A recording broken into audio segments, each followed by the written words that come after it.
Hello everyone, welcome to my channel. आज हम इस वीडियो में भारतीय संविधान सभा के बारे में डिस्कस करेंगे, जो कि एक बहुत ही इंपॉर्टेंट पार्ट है कॉन्स्टिट्यूशंस का। बहुत ही इंपॉर्टेंट टॉपिक है कंपटीशन एग्जाम के पर्सपेक्टिव से। कई कंपटीशन एग्जामिनेशंस में यहां से डायरेक्ट क्वेश्चंस पूछे जाते हैं। सो आज हम इस पर्टिकुलर वीडियो में भारतीय संविधान सभा का गठन किस प्रकार से हुआ तथा भारतीय संविधान सभा के द्वारा किस प्रकार से भारतीय संविधान का निर्माण हुआ, इन सभी को डिस्कस करेंगे। सभी इंपॉर्टेंट पॉइंट डिस्कस करेंगे जहां से डायरेक्ट क्वेश्चंस बन सकते हैं। तो सबसे पहले भारतीय संविधान सभा क्या है। सो भारत की जो संविधान है, आपको पता होगा, पूरे विश्व का सबसे लंबा लिखित संविधान है। सो उस संविधान को निर्माण करने के लिए एक सभा का गठन किया गया, जिसको भारतीय संविधान सभा कहा जाता है। सो भारतीय संविधान सभा का गठन किस प्रकार से हुआ, इसका प्रोसेस हम देखते हैं। तो सबसे पहले जो कैबिनेट मिशन था, कैबिनेट मिशन जो कि अंग्रेजों के द्वारा जो है गठित एक मिशन था, 1946 में गठन किया गया था। सो कैबिनेट मिशन के संस्तुतियों के ही आधार पर जुलाई सन 1946 में भारतीय संविधान सभा का गठन किया गया। मतलब कैबिनेट मिशन जो अंग्रेजों के द्वारा गठित एक मिशन था, जिसकी स्थापना 1946 में हुई थी, तो उन्हीं के द्वारा, उन्हीं के आधार पर जो है जुलाई 1946 में संविधान सभा का गठन किया गया। सो जब संविधान सभा का गठन किया गया तो उस समय उसके कुल सदस्यों की जो संख्या है उसको निर्धारित की गई। सो संविधान सभा के जो प्रथम में, जो सबसे पहले जब संविधान सभा का गठन किया गया, तो उस समय कुल सदस्यों की संख्या 389 होगी, ये जो है निर्धारित किया गया। जिनमें से 292 सदस्य ब्रिटिश प्रांत का प्रतिनिधित्व करेंगे, 4 सदस्य चीफ कमिश्नरी क्षेत्रों का प्रतिनिधित्व करेंगे और 93 सदस्य जो होंगे ये देशी रियासतों का प्रतिनिधित्व करेंगे। इस प्रकार से कुल 389 सदस्यों को जो है विभाजित किया गया। उसके बाद जुलाई 1946 में ही चुनाव किया गया इन सदस्यों को चूज करने के लिए। सो चुनाव जब हुआ तो चुनाव जो है अप्रत्यक्ष रूप से हुआ, मतलब प्रत्येक प्रांत का जो विधानसभा था उनके द्वारा सदस्यों को मनोनीत करके भारतीय संविधान सभा में भेजा गया। सो इस चुनाव में 208 जो सदस्य थे ये कांग्रेस से चुनकर आए थे, 73 जो थे ये मुस्लिम लीग से चुनकर आए हुए थे, मुस्लिम लीग के सदस्य थे, और 15 जो थे ये अन्य पार्टियों से जो है आए थे। इस प्रकार से टोटल जो ये जो 96 थे, 292 और 4, ये इन 96 सदस्यों के लिए ही चुनाव किया गया। 93 जो देशी रियासत थे उनके सदस्य एक रियासत से एक सदस्य जो है डायरेक्ट चुनकर आया था। तो इस प्रकार से ये 296 सदस्यों के लिए चुनाव प्रक्रिया हुई, जो प्रांतीय विधानसभाओं द्वारा मनोनीत करके सदस्यों को भेजा गया। इस चुनाव का मेन एक रूल था कि 10 लाख जनसंख्या पर एक सदस्य चुनकर जो है संविधान सभा में भेजा जाएगा। ये बेसिक रूल था। उसके बाद ये इस प्रकार संविधान सभा का गठन हो गया। सबसे पहले 9 दिसंबर सन 1946 को प्रथम बैठक जो है ये नई दिल्ली में जो है, उस समय दिल्ली में जो है आयोजित किया गया। 9 दिसंबर 1946 को पहला बैठक। तो ये आपको याद रखना है, ये जो डेट है ये सभी इंपॉर्टेंट है। ये जो संख्या है ये भी बहुत इंपॉर्टेंट है, यहां से डायरेक्ट क्वेश्चंस पूछे जाते हैं। सो 9 दिसंबर 1946 को प्रथम बैठक हुई नई दिल्ली में, जिसके अस्थायी अध्यक्ष के रूप में डॉक्टर सच्चिदानंद सिन्हा जी को बनाया गया। सबसे उस जो बैठक था, उस बैठक के सबसे बुजुर्ग सदस्य थे सच्चिदानंद सिन्हा, तो इसीलिए उनको अस्थायी अध्यक्ष के रूप में 9 दिसंबर 1946 को बनाया गया। लेकिन ये जो बैठक था ये निरस्त हो गया, क्योंकि मुस्लिम लीग के द्वारा जो है इसका जो है विरोध किया गया। क्योंकि मुस्लिम लीग के सदस्यों का जो है पाकिस्तान के लिए अलग से संविधान जो है निर्मित करने का उनका मांग था, इसीलिए उन्होंने इस जो प्रथम बैठक था 9 दिसंबर को उसको निरस्त कर दिया। तो इस समय से ही पाकिस्तान के लिए जो है मांग उठना स्टार्ट हो गया था। तो इस प्रकार से पहला जो बैठक था ये कैंसिल हो गया। उसके बाद जो दूसरा बैठक था ये 11 दिसंबर सन 1946 को द्वितीय बैठक आयोजन किया गया। उसके लिए जो है स्थायी अध्यक्ष के रूप में डॉक्टर राजेंद्र प्रसाद जी को जो है चूज किया गया। ठीक है, तो इस प्रकार से यहाँ पे आप कंफ्यूजन नहीं होना है आपको। जो प्रथम बैठक था 9 दिसंबर को, उसमें अस्थायी अध्यक्ष के रूप में डॉक्टर सच्चिदानंद सिन्हा जी को चूज किया गया था। 11 दिसंबर 1946 को जब द्वितीय बैठक हुआ तो उस समय स्थायी अध्यक्ष के रूप में डॉक्टर राजेंद्र प्रसाद जी को चुना गया। इस प्रकार फिर 13 दिसंबर 1946 को जवाहरलाल नेहरू द्वारा एक उद्देश्य प्रस्ताव पेश किया गया। यही उद्देश्य प्रस्ताव जो भविष्य में जाकर संविधान के प्रस्तावना के रूप में जो है संविधान में इसको रखा गया। तो इस प्रकार से जवाहरलाल नेहरू के द्वारा 13 दिसंबर 1946 को एक उद्देश्य प्रस्ताव पेश किया गया। उसके बाद 22 जनवरी सन 1947 को जो है सभी सदस्यों के द्वारा इसको स्वीकृति प्रदान किया गया।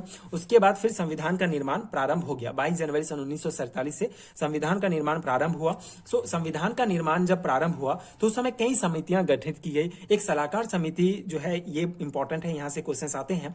सलाहकार समिति का गठन किया गया जो संविधान सभा के निर्माण में सलाहकार के रूप में कार्य करेंगे। इसके जो अध्यक्ष थे ये BN राव थे। इसी प्रकार कई और समितियों का गठन किया। मुख्य रूप से 13 समितियां गठित की गई, जिनमें से कुछ प्रमुख हैं। संचालन समिति का गठन, जिसके अध्यक्ष डॉक्टर राजेंद्र प्रसाद जी को बनाया गया। प्रांतीय जो समिति था उसके जो अध्यक्ष सरदार वल्लभ भाई पटेल थे। इसी प्रकार संघीय या संघ शक्ति जो समिति था उसके अध्यक्ष जवाहरलाल नेहरू थे। इसी प्रकार और समितियां बनाई गई। उसके बाद आता है हमारा प्रारूप समिति, जो कि एक बहुत महत्वपूर्ण समिति है।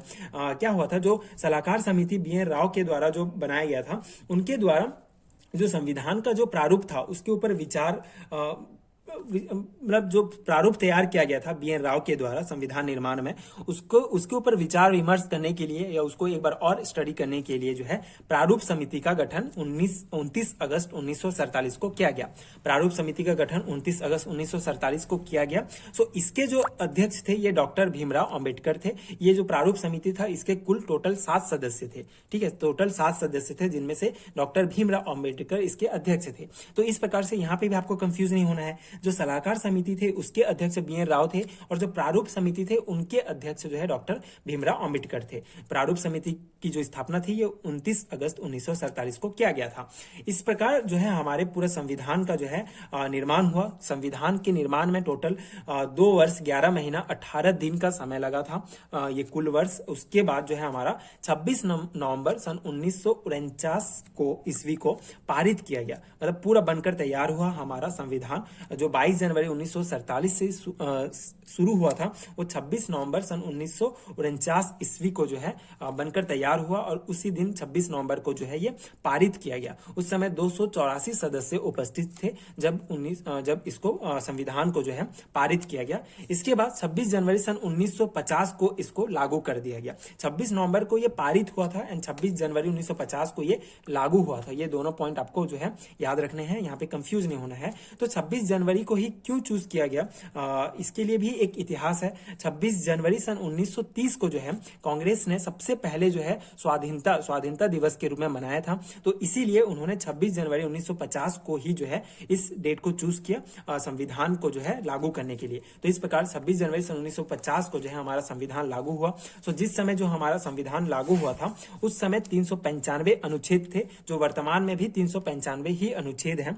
इसमें जो है जो चेंजेस हुए हैं उनको जो है खंड के रूप में, जैसे 301 क ब इस तरीके से जो है उसको ऐड किया गया है। वर्तमान में भी 395 मुख्य अनुच्छेद ही हैं। उसके बाद 22 भाग हैं, जो वर्तमान में भी 22 भाग ही हैं।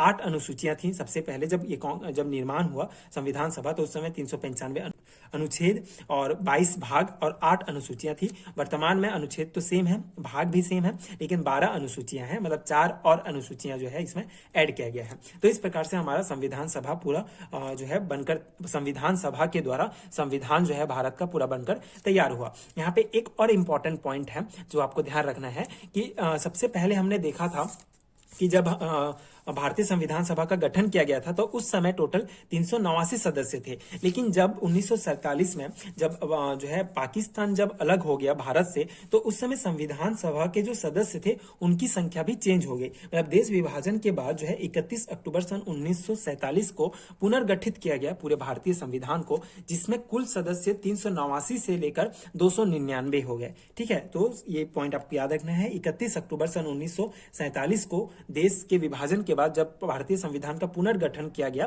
तो उस समय कुल जो सदस्य थे ये 389 से घटकर 299 हो गया, जिसमें 229 सदस्य प्रांतीय थे, प्रांतीय क्षेत्र के प्रतिनिधित्व कर रहे थे, एंड 70 जो सदस्य थे ये देशी रियासतों का प्रतिनिधित्व कर रहे थे।